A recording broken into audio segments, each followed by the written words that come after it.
এটা বাজার চাহিদা কেমন কি পাচ্ছেন? এটার বাজার চাহিদা আপনার বাজারে অনেক শশা উঠে, হ্যাঁ। ওটার পরে আপনার কালার শেপ সাইজ হুম।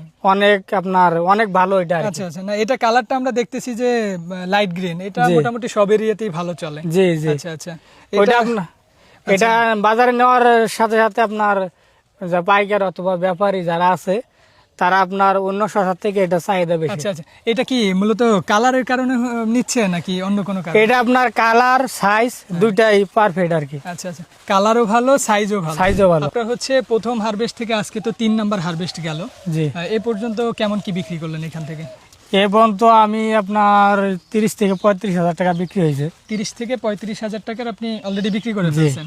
তার মানে আপনার খরচ কেমন হয়েছিল? খরচ আমার হয়েছে 20 থেকে 25,000 টাকা।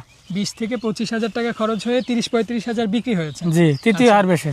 এখন পর্যন্ত যেরকম ফলন দেখতেছেন গাছে, তার জি। মানে আপনার কেমন কি প্রফিট আসতে পারে কি মনে হচ্ছে? এখান থেকে যে ফলন আছে গাছে হ্যাঁ, বর্তমানে আপনার 10 থেকে 12টা হারভেস্ট করা যাবে। আরো 10 থেকে 12টা হারভেস্ট জি, জি। করতে পারবেন। আচ্ছা আচ্ছা। সেক্ষেত্রে যদি আমি 500 টাকা মনও বিক্রি করি, হ্যাঁ। তারপর আপনার 80 থেকে 90,000 টাকা বিক্রি করা যাবে। আচ্ছা আচ্ছা, আপনি 80 থেকে 90,000 টাকা বিক্রি করতে পারবেন। জি। তার মানে আমরা যদি খরচটা বাদ দিই 75, 60 এরকমের আপনার লাভ থাকার সম্ভাবনা আছে। জি। দিন ইসলাম ভাইয়ের মতো যদি শশা চাষ করে লাভবান হতে চান, তাহলে আপনাকে ভালো একটা কোম্পানির ভালো জাত সিলেকশন করতে হবে, তাহলেই আপনি ভালো লাভবান হতে